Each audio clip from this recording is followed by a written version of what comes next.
Okay, good. All right, Parshas Vayechi. So we come to the end of Sefer Bereshis, and there are three ideas I'd like to share with you. The first idea is something which I think is precious to all of us, and that is a practice that we do every Friday night. Namely, we bench our children, and we bench them, the boys at least, from a pasuk based in this week's Parsha. The pasuk says, if you look at the first box, if you're listening online, please email me at j.golker@gmail.com. I'll send you the handout. The pasuk says, your father, they say to Yosef, is sick. And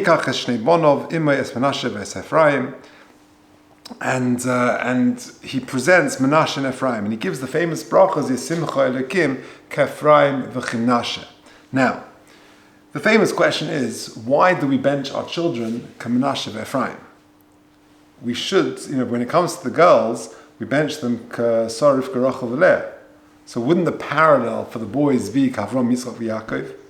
Why do we dafka give our children, our boys, a bracha of Menashe v'Ephraim? So I've come across three answers. I think they're quite well known. But let's go over these answers, and I'll add one interesting aspect. The first answer, maybe you've heard this, is that this is the first time, the first generation, where there is no sibling rivalry whatsoever. If you think about it, from the very first generation, the first children born into this world, Cain and Hevel, there was terrible sibling rivalry. One killed the other.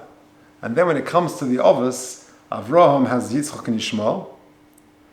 Yitzchak has Avraham and Yaakov and Esav.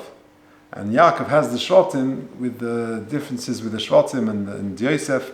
So there's a story every generation. The first generation where you encounter brothers who get on in harmony is Ephraim and Menashe. And they had cause to be, to not have harmony. When Menashe and Ephraim were presented to Yaakov, and Menashe comes forward and he is presented in front of the right hand of Menashe, and Ephraim in the left hand, Sikeles Yadav, he switches his hands. And Yosef tries to, as we know, Yosef tries to switch them back, and he says, no, Yodati b'ni Yodati, I know what I'm doing. And despite that, can you imagine how Menashe feels? And despite that, there's no comment whatsoever about any disharmony. So the hope of every parent is that the kids should get on with each other. I know one of my colleagues tells me that he tells his kids on a daily basis almost that they should be each other's best friends. Now, it doesn't always work.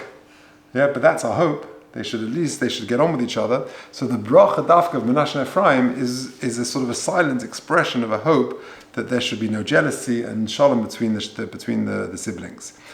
And next, another answer is that this is the first generation to grow up in Golus. Till now, the children have grown up in their parents' home in Eretz Canaan largely, and here we have Ephraim and Menashe born in Mitzrayim, born in Golus, and not just some Golus, born into a very decadent society. And yet, what you see from Menashe and Ephraim is that they grew up in this decadent society, but they maintained levels of Kedusha. And the bracha we give our children is that we're in still this long Golus, and here in the 21st century, it's becoming more and more challenging. And the bracha we give our kids is that although they're growing up in a very challenging society, challenging world, that they should maintain the spiritual levels of previous generations. That's the second idea, despite the fact they're growing up in Golus. There is a third idea, which I think also is a very beautiful idea. Why dafka Menashe and Ephraim? When you ask a parent, what are your hopes for your child? What are your dreams for your child? I think, and again, you could ask around and perhaps you get different answers, but what it boils down to is, what do ultimately parents want from their children? They want them to live a life of Torah and mitzvahs, to be happy, to be productive, and ultimately to fulfill the potential which HaKadosh Baruch Hu gave them. That is ultimately what a parent wants. The Gemara says in Brachas that when the Chachamim would take leave of each other, they would give each other a bracha, Eilamecha tir bechayecha. Eilamecha tir bechayecha, which means you should see your world in your lifetime, which is a very strange bracha. Gemara in Brachas Yud Zayin. What does that mean? So Shimon Schwab says a beautiful pshat. that the word Olamecha comes from the word He'elam or Ne'elam, which means hidden. The very word Olam, the world, is connected to the word hidden because it's derived from the concept of Tzimtzum. Tzimtzum means HaKadosh Baruch Hu is Molei Kol Haaretz Kavoda, he's everywhere. So where's HaKadosh Baruch Hu now? There's a concept of Tzimtzum, that he sort of pulled himself away, hid himself as it were, and that's the word Olam. This world is HaKadosh Baruch Hu hidden. So Olamecha Tir B'chayecha means the hidden part of you should see in your lifetime. What does that mean? Your potential. You should be zocher, that you should fulfill the hidden parts of you, i.e. your potential. That is how the sages blessed each other, which is a very beautiful bracha. When it comes to Menashe and Ephraim, we're actually expressing something more than that. That we're saying to our children, not only should you fulfill your potential, but you should exceed your potential. Right? Talk about aspirational Jewish parents. Why? Because Menashe and Ephraim, if you think about it, they're the children of Shvatim. Yosef is a Shevet, is one of the Shvatim, is the son of the Ovos, the son of Yaakov Avinu. But actually Menashe and Ephraim become Shvatim. So they sort of step up a level. They're the children of the Shevet, but yet they become Shvatim. And therefore, the goal of fulfilling the potential, Menashe and Ephraim exceeded their potential. So we bench our children that not only they should fulfill their potential, that they should exceed it. Now, very interestingly, the Rosh, and I've seen this in other Mefarshim as well, the Rosh says, if you look in the second box, Ephraim u Menashe kirivim v'shimon le'yuli. The Pasuk says, Yaakov Avinu says, Ephraim and Menashe kiruvein v'shimon yuli. They should be like Reuven and Shimon. Okay, a famous Pasuk, which is normally understood to mean, they should be like the Shvatim. And the Gemara discusses in what respect they're like the Shvatim, and not other children, not subsequent children, just Ephraim and Menashe. Now the Rosh notes that the gematria of Ephraim and Menashe is equal, almost, to Reuven and Shimon. Why? Because Reuven and Shimon, if you do the gematrias, and I worked it out at home, so is 725, and the gematrias of Ephraim and Menashe come to 726. So the Rosh says, i.e., why is there one difference? Because ve'echod yoseh hainu shechem echod alachecha. They get an extra bit of land, an extra portion there. It's Shechem, that's the extra discrepancy of the one. But you could say, it fits into what we've just said, that we want you to be like Reuven and Shimon. We want you to fulfill your potential, but we want you to actually exceed your potential, to go one over, not just to be like about, but to exceed that of the generations that came before you. So 3 reasons why we bench our sons, Dafka, Menashe, and Ephraim, and not Avram, Yitzchak, and Yaakov, either as a silent prayer for no sibling rivalry, for harmony in the home. Number 2, that despite the pressures growing up in Golus, they should maintain the levels of Kedusha of the family. And level 3, a goal of not just fulfilling potential, but exceeding the potential. Okay, let's press on. Then you have this famous episode where Yaakov Avinu benches his children. The Pasuk says, Vayikri Yaakov el bonav vayomer hey osfu va'agidu lachem eis asher yikra eschem b'achar es hayomim. It's a very poignant scene. If you picture it in your mind's eye, Yaakov Avinu is there, an old man, 147 years old, on his deathbed.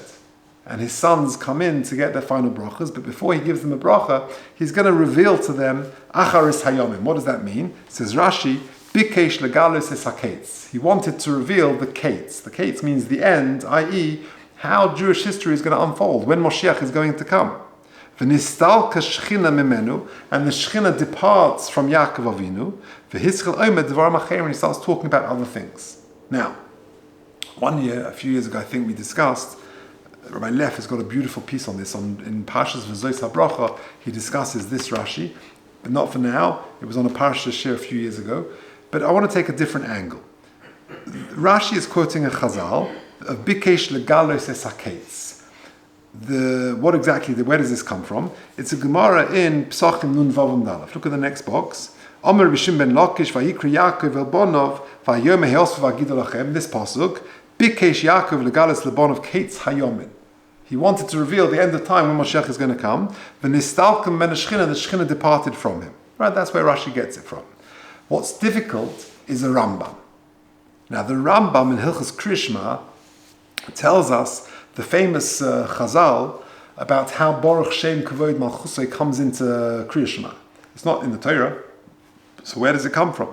Says the Rambam, this is in Hilchos Krishma, Perek Aleph Halacha Dalet, HaKoire Kriyashma, when someone recites Kriyashma, Kashel Goimer Pasuk Rishon, when he finishes the first Pasuk, Shema Yisrael Hashem Elokeinu Hashem Echad, Omer Belachash, he says silently, Baruch Shem Kavod Malchusa Le'olam Va'ed, V'chayze V'koire Kedarka, and then he says in a normal tone, V'haftes Hashem Elokecha Ad Sofa. V'lama Koren, why does he say Baruch Shem? Why does he insert it? Mesorah Sibyodeinu, there is a tradition, Shebeshah Shekibitz Yaakov Avinu Esponov, b'Mitzrayim, when Yaakov Avinu, in this week's Parsha, gathered his children, B'shas Misas, at the time of his death, Tzivom V'zirzom Al Yichud Hashem. He encouraged them and commanded them on Yichud Hashem, the unity of Hashem's name.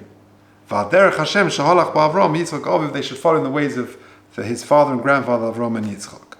Now the difficulty is in this Rambam, which all the Nosa Kalim on the Rambam ask, where does the Rambam get this from? Because the Rambam suddenly says, Sivom V'zirzom, not, he was Megala the Kates, he wanted to be Megala the Kates, but he was Mitzvah them on Yichud Hashem.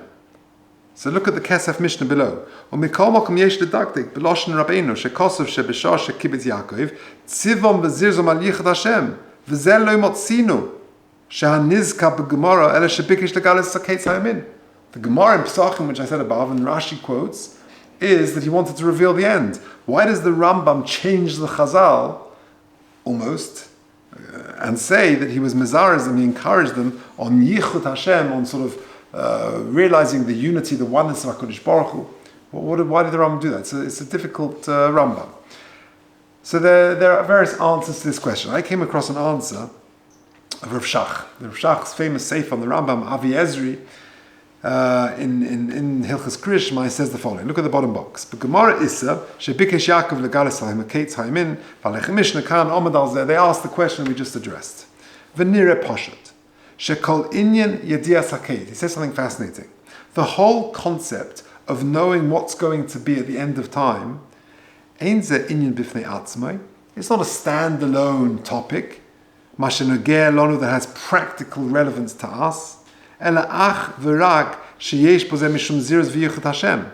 whole purpose of knowing when Moshiach is going to come is to encourage us to be better Jews, to recognize HaKadosh Baruch Hu in this world, and to recognize the oneness and the unity of Hashem, to serve Him properly. It's of no practical relevance to us, really, when Moshiach is actually going to come. We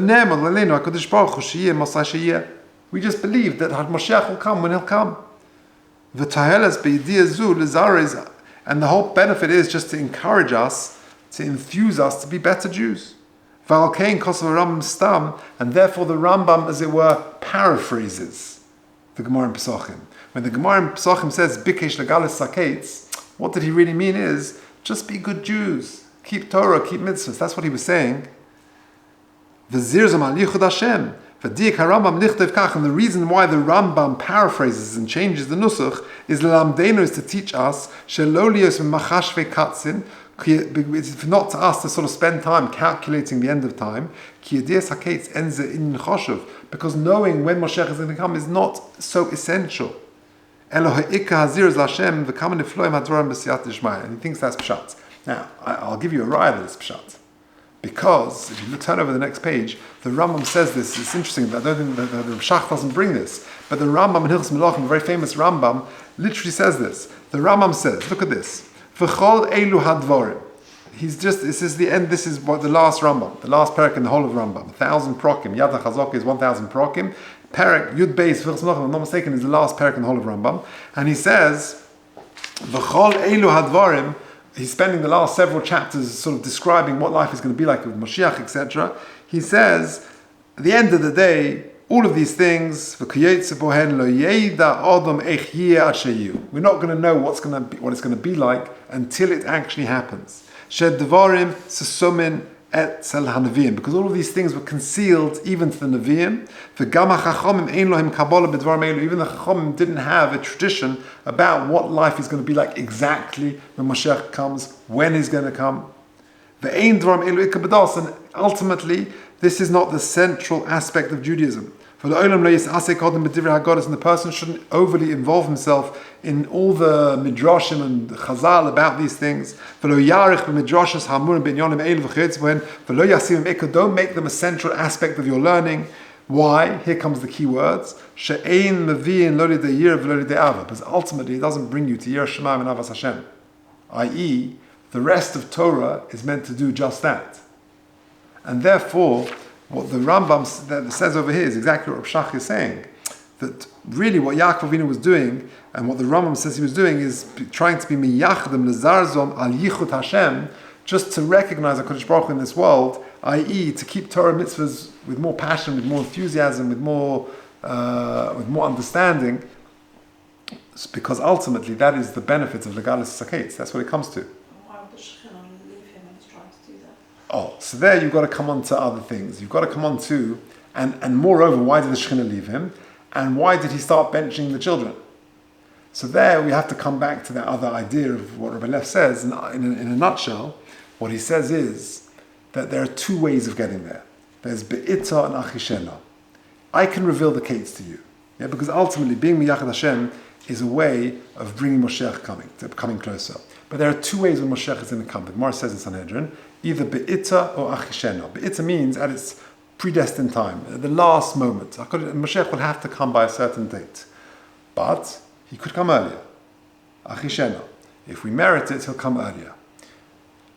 And that, by the way, explains the various contradictions. Sometimes, in Zechariah, it's explained. Sometimes you have Mashiach, the description of Mashiach coming in very glowing terms, and sometimes in very mundane terms. Yeah, Oni reichev ala chamer, a poor man riding on a donkey is not the most exciting of pictures. But yet you have other more glowing pictures. You have, for example, some midrashim say that the third Beis Hamikdash will be built by Mashiach, and the others say that it will come down in a fire from heaven. So which one is it?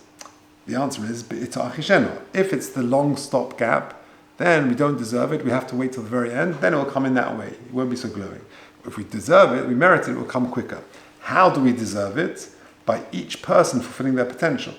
By each person doing what they're meant to be doing and serving HaKadosh Baruch Hu to the best of their ability. Then that's what exactly Yaakov Avinu did. He benched each child and he says, I've got a better idea. I could be Megala the Kates, or I've got a better idea. I'll tell you who you are, because ultimately that is the ultimate bracha of every parent to every child, what your potential is, what your talents are, your capabilities, your characteristics. Because if you look at the brachas, not all of them are brachas. Right? Reuven and Reuven is pachas kamayim. You're impetuous. Shimon and Levi klei chomos. They're told they have violent tendencies. To the extent Rashi says that when it came to Yehuda's turn, he says no thanks. And others are compared to animals. So, and yet the pasuk says Vayechi, he blessed them. So what's the bracha? The bracha is to reveal to the person who you are. That's the greatest bracha in the whole world. So if you fulfill your potential, that by being miyachad Hashem, so then you can actually be zochet achishena, to Mashiach coming earlier. That's what it means. Okay. Now, let's move on to one final piece. This is a beautiful idea from Reb Chaim Shmulevitz. It actually features in Parshas Chayei in Sichas Musa, in Parshas Chayei, but it refers to an episode that happens in this week's Parsha. It's worth, I can't remember if we've ever said this before, but it's possibly Chayei some years ago, I forget, but it's worth a quick reminder. It's a very beautiful piece. Yaakov Avinu dies in this week's Parsha. The Pasuk says in paragraph 3, in box number 3, Vayal Yosef Likbar Es Oviv, they go up from Mitzrayim to Eretz Yisrael, to Eretz Canaan, to bury Yaakov Avinu in Maras HaMachpelah. Vayal Uita Kol Avdei Paro Ziknei Beisav V'chol Ziknei Eretz Mitzrayim. So this massive entourage comes up to bury Yaakov Avinu in Maras HaMachpelah. Says the Gemara in Soita Yud Gimel Amud Aleph, last box on the page. Kivin Shegiu LeMaras HaMachpelah, when they arrive eventually in Maras HaMachpelah, also Esav came along. The nemesis of Yaakov Avinu was giving him so much trouble throughout his life. He comes along, Kama Akev, and he started protesting that Yaakov Avinu should be buried there. Amalohen, Mamre, Kiryas Arba, Hi Chevroi. For Omer Yitzchak, Kiryas Arba, why is it called Arba? Arba Zugas Hayu, there were 4 couples buried there. Adam v'Chava, Avram v'Sara, Yitzchak v'Rivka, Yaakov v'Leah. Iu cover Leah, we're brothers, we share. There are 2 spots You've taken your one to bury Leah, but today, v'hai defayish didiu, and the remaining one is my one. So Omrulo, so the Shvatim, the sons, said to Esau, no, Zavante, you sold it to him. Omeluhu, prove it. Havli agarta, give me the document to prove that I sold it. Omrule agarta ba'arda Mitzrayim. We didn't bring all our contracts with us. This igeres, this contract, is back in Mitzrayim. Uman Nazil, so who's going to get it? Nazil Naphtali. Naphtali is going to go to Kolil ki ailoso. He's as swift as a deer. He's the fastest runner. So all of a sudden, Naphtali has to run back to Mitzrayim to get the shtar that proved that Yaakov Avinu bought Maras HaMachpelah from Esau. There's a delay at the Levaya. Chushim berei de Don, Tamon Hava. Chushim, the only child of Don, was there, the Einikel of Yaakov Avinu. V'yikarin le Udnei. Udnei is an oizen here. V'yikar means he had heaviness of ear, which means he was deaf. He couldn't hear. Amalu Maihai, he suddenly saw there was a massive delay. What's going on? He missed the whole interaction, the whole dialogue. So he said, Maihai, what's going on? For Omrulei, Kama Akev Hai, Ados Naphtali, Merad Mitzrayim. They explain what happened. That Naphtali's got to go back to Mitzrayim because Esau is causing problems. Amalu Va'ados Naphtali, Merad Mitzrayim, Yavi Abba Mutal Bebizoy. Until Naphtali gets back, my grandfather is going to be lying here in disgrace. What a chutzpah. Says the Gemara, Shokol Kulfa Machia Aresha, he took a beam or something and he smashed Esau on the head out of anger, and Chazal say that his head fell off and he killed him, like to be kind of with Nevuah of Rivka, etc., etc.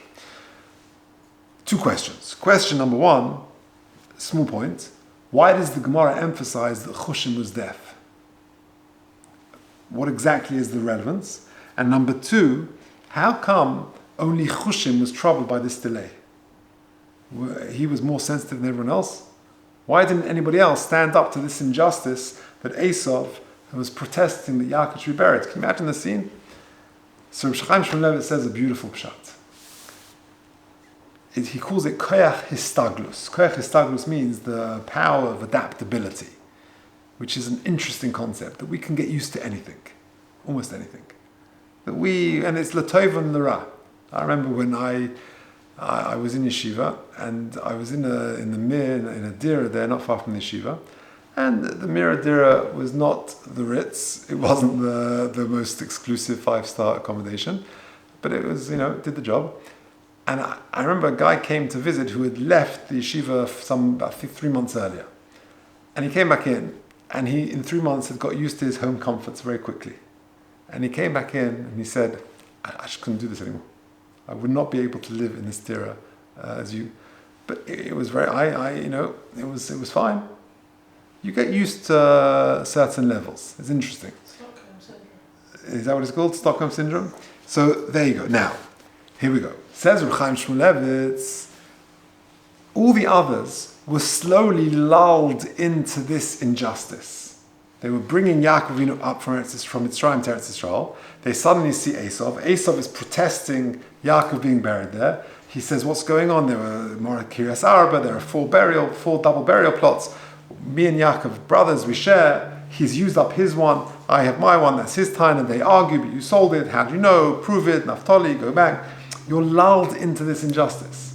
Chushim, says the Gemara, was deaf because he was not lulled into this injustice. Suddenly it hit him. The impact was straight away. He suddenly was told that Esau is protesting and is not allowing his Zaydah to be buried. And he suddenly saw what a chutzpah, what injustice was. He killed it because it came to him straight away. And that, he says, explains, he brings it Chayei Sarah because that explains how could it be that Avram Avinu coped and passed the Nisayon of Yaakov when Sarah, who was greater than Avraham in Nevuah, she didn't manage. How did Sarah die? She heard about the Akedah, Parsha Nishmosa, the beginning of Parsha Chayei Sarah. That's the juxtaposition of the Akedah with Chayei Sarah. So how could it be that Avram succeeded but Sarah didn't? So there are different answers. But one of the answers he says is Avram was told in a gentle manner. He was acclimatized to the concept that he's going to have to do an Akedah. Kach noes bincha. So he says, I've got two sons. Es yechidcha, your only sons. I've got two only sons. This is a yochid to this mother, this is a yochid to this mother. Asher ahavta, I love them both. Es yitzchak. And then for 3 days he slowly walks, he's internalizing, he's thinking about it, he's reflecting, he gets used to it. How does Sarah find out? The Malach comes and tells her straight away she couldn't cope with it. It was so shocking. So you can get used to it. So that's the Koach Histaglus. With Avram, it was a very positive thing. With the others, it was a less positive thing. And that's why Chushim, who didn't have this sort of slow intro into this injustice, he was able to stand up to it. And that day, I remember one time I remember having a Roshon Shvadron used to tell the following story. Roshon Shvadron, by his own admission, he tells a story about himself, was a very Leibedik little boy. Yeah, he was a sort of a charismatic 8 or 9 year old boy, and he was living in old Yerushalayim. He was, I think, 8 or 9 years old, and there was if you excuse me, at some dead end road in Mea Shearim somewhere, there was an open sewer, and all the people were running away from it. The stench was terrible. So little Shon Shvadron, when everyone else is running away, what's he going to do? He's going to run towards it, to see the action. So he gets there, and he gets closer and closer, and the smell is stronger and stronger. And as he gets there, he sort of peers into this big crevice, this big ditch, and he sees 2 Arab workers sitting on a ledge inside the ditch, eating a sandwich, having their lunch. And he said from there, you can get used to even the most terrible of things. I remember one time I had a friend of mine did a summer job, and he was working for 5 or 6 weeks as a placement in a law firm. This is going back some years, and it was a recession, and people were struggling to make the mortgage payments and pay the interest on their loans of their houses, and the banks were repossessing left, right and centre, and his horrible job was to go to the court and to give the piece of paper which basically, once the judge stamped it, foreclosed on the house and sort of repossessed the house. So effectively, he was the makkah b'patish, the sort of the final hammer blow to make sure that the family was evicted from their house. So he was a poor 16, 17-year-old boy, and the fellow said, look, it's just a technicality. You go to the court, they haven't paid, we've given them lots of warning, lots of opportunity. Just go to they're not going to be there. Literally, they're not going to, it's just a very straightforward thing to do. His muzzle, the first day, the whole family who were being evicted comes to court. And they're crying and they're sitting there, and he is traumatized. So I remember speaking to him very early on in that, and he describing this traumatic experience, which is a horrible experience for the whole story is horrible. 6 weeks later, I asked him again, how are things going? I saw him again, how's the job going? And he said to me, there's such a pain sometimes the families show up.